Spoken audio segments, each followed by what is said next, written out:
O que está acontecendo no Irã é desumano. A realidade atual do país é assustadora, com números estarrecedores de mortes. Esse acontecimento desastroso pode ultrapassar ainda mais os limites da dignidade humana. O número de manifestações aumentou por todo o país em protesto contra esta supremacia assassina. As ruas se transformaram em zona de guerra, um verdadeiro terror à luz do dia. O regime está matando seu próprio povo em uma escala nunca vista antes. E apesar das balas, das prisões em massa e de um número de mortos agora estimado em milhares de pessoas, a revolução não está parando. A onda de protestos no Irã, desde os últimos dias de 2025, foi motivada por uma revolta legítima de parte da população, mas cresce ainda mais por conta do apoio dos Estados Unidos e de Israel. O que foi iniciado a partir de uma grave crise econômica tomou proporções avassaladoras. A maior parte dos manifestantes atuais nasceu após a Revolução Islâmica de 1979, que derrubou a monarquia autocrática e pró-ocidente do Shah Mohammad Reza Pahlavi, substituindo-a por uma república islâmica teocrática liderada pelo Ayatollah Ruhollah Khomeini, que estabeleceu um governo baseado na interpretação xiita do Islã, marcando o fim do secularismo e uma forte oposição ao Ocidente. A reivindicação atual é por liberdade e por regras religiosas mais flexíveis, quebrando com a teocracia vigente, que persegue qualquer um que se desvie dos padrões definidos pelo governo. Enquanto o regime utiliza um apagão total da internet para esconder seus esquadrões da morte, o mundo finalmente está despertando.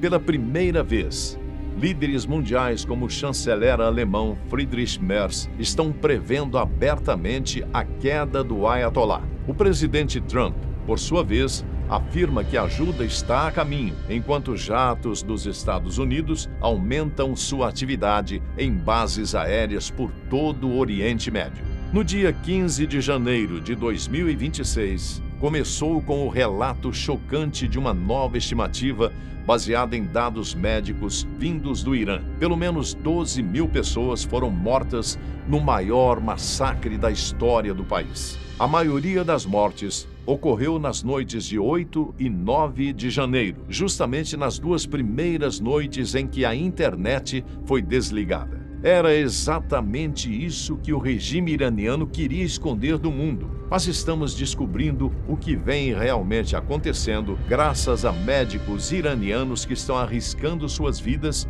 ao falar com a imprensa estrangeira. Esse é um pedido de socorro. Um médico que estava na sala de cirurgia operando feridos disse que atingiram civis com munição real e armas de uso militar. E disse também que a situação mudou drasticamente por volta das 22 horas de quinta-feira, com o perfil dos feridos que chegavam ao hospital.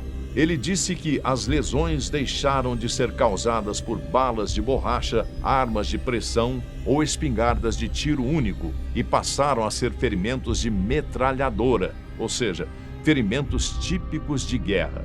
Ele também disse que todos os hospitais ficaram sobrecarregados porque simplesmente não havia pessoal suficiente para receber tantos mortos e feridos. O segundo ponto que ele destacou foi que houve uma transição muito clara por volta da meia-noite de quinta-feira, quando as forças policiais receberam ordem para recuar e a Guarda Revolucionária, armada com armas militares, junto com as forças Basij, avançou para a linha de frente para abater as pessoas. A Basij é uma força que atua para sustentar a teocracia iraniana, fazer cumprir códigos de moral islâmica e conter manifestações consideradas ameaças ao regime.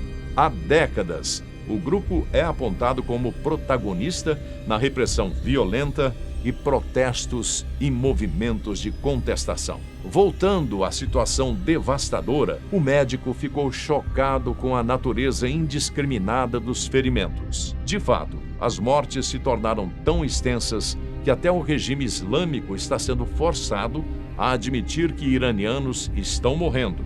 É inegável contestar a realidade. Na TV estatal, eles afirmam que 2.000 pessoas foram mortas até agora, sendo a maioria cidadãos comuns do Irã. Agora, é importante dizer que há grande debate sobre o número exato de mortos, pois não estamos recebendo muitas informações devido ao bloqueio da internet. Estimativa nem sempre corresponde à realidade. Mas se o próprio regime está disposto a admitir 2.000 mortes, imagine qual é a verdade por trás desse terror. O que sabemos é que houve uma ordem para que o massacre acontecesse. Informações vindas do Conselho Supremo de Segurança Nacional do Irã e do Gabinete Presidencial indicam que os 3 poderes de governo não apenas sabiam, mas aprovaram as mais de 2.000 mortes. Existe uma cadeia de comando documentada. Isso significa que, se um dia houver um processo no Tribunal Penal Internacional pelos crimes de guerra que estão acontecendo agora, existe um rastro documental provando quem foi o responsável. E só temos acesso a isso porque alguém dentro do governo está vazando as informações, num sinal claro de deserção. O motivo dessa deserção é simples. O regime iraniano está seguindo um caminho sombrio para manter o poder.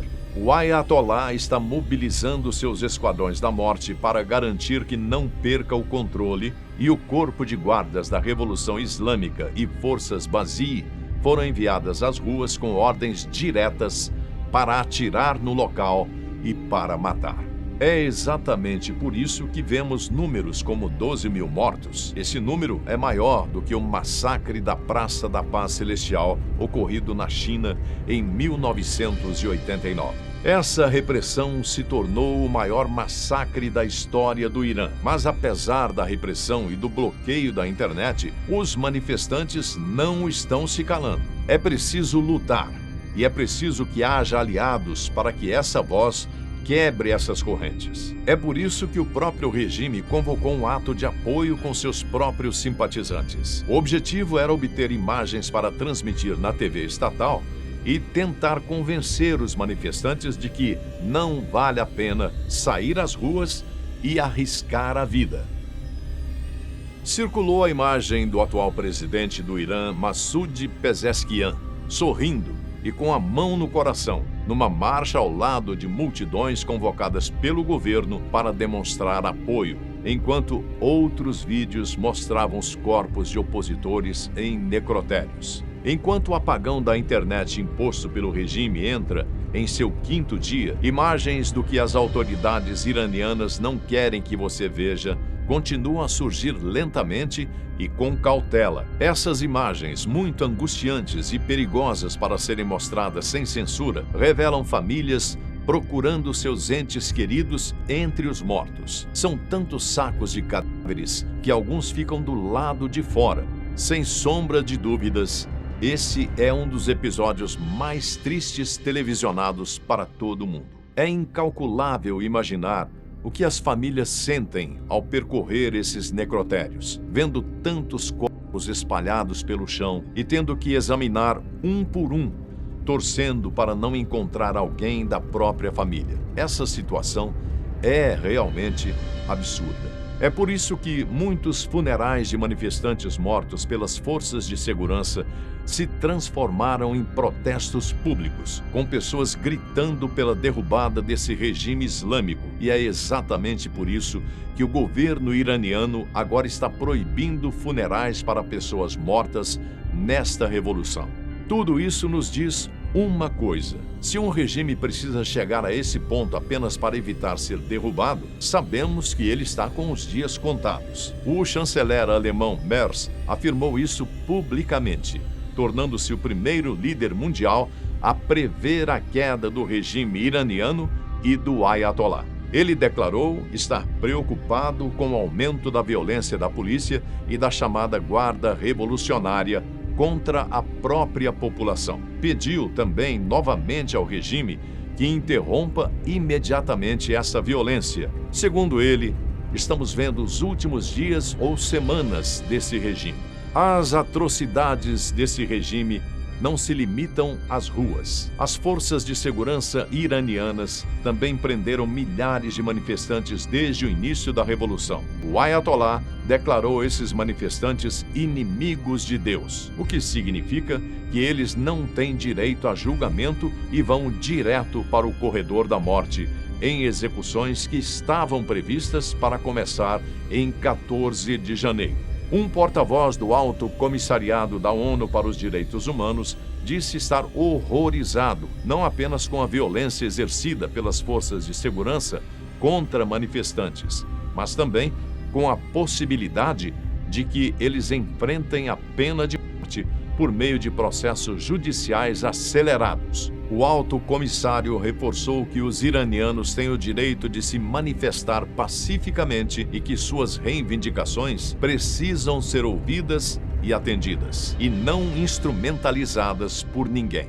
Nesse momento em que os demais países se manifestam contra o Irã, temos que voltar a nossa atenção para os Estados Unidos e para algumas ações que o país já tomou. Como muitos já sabem, o presidente Donald Trump prometeu várias vezes que, se o Irã matasse manifestantes, haveria consequências. E com base nas evidências, os assassinatos atingiram um nível sem precedentes. Trump anunciou no Twitter que, com efeito imediato, qualquer país que faça negócios com a República Islâmica do Irã pagará uma tarifa de 25% sobre qualquer transação realizada com os Estados Unidos. A ordem é final e conclusiva. Independente das reais intenções dos Estados Unidos, a eficácia da medida é inegável, porque atinge o regime onde mais dói, a economia iraniana, que já enfrenta enormes dificuldades. O Irã já é o segundo país mais sancionado do mundo, atrás apenas da Rússia. Mas agora essas tarifas vão além das sanções, pois atingem países que ainda negociam com o Irã, incluindo a China, o seu maior parceiro comercial, que importa cerca de 22 bilhões de dólares em produtos iranianos, principalmente petróleo. Existem outros parceiros comerciais como Turquia, Índia, Alemanha, Coreia do Sul e Japão. Com esse anúncio de Trump, espera-se que parte desse comércio diminua. No entanto, anunciar uma lei é uma coisa e aplicá-la é outra. A China já demonstrou forte descontentamento com essas tarifas, mas não fez comentários sobre os manifestantes mortos no Irã. E as ações dos Estados Unidos não param aí. Trump também cancelou reuniões com autoridades iranianas até que os assassinatos cessem e publicou uma mensagem dizendo: patriotas iranianos, continuem protestando, tomem suas instituições, guardem os nomes dos assassinos e abusadores. Eles pagarão um alto preço. Ainda não sabemos exatamente o que isso significa, mas sabemos que os jatos americanos estão mais ativos do que o normal no Oriente Médio, onde os Estados Unidos mantêm várias bases militares. Isso pode significar ataques diretos ou algo completamente diferente. O tempo dirá. Além do mais, no momento atual, são 18 mil manifestantes presos com a cabeça na mira da morte. O governo quer acelerar os julgamentos em mais uma crueldade extrema e só nos resta esperar que a coisa não fique pior.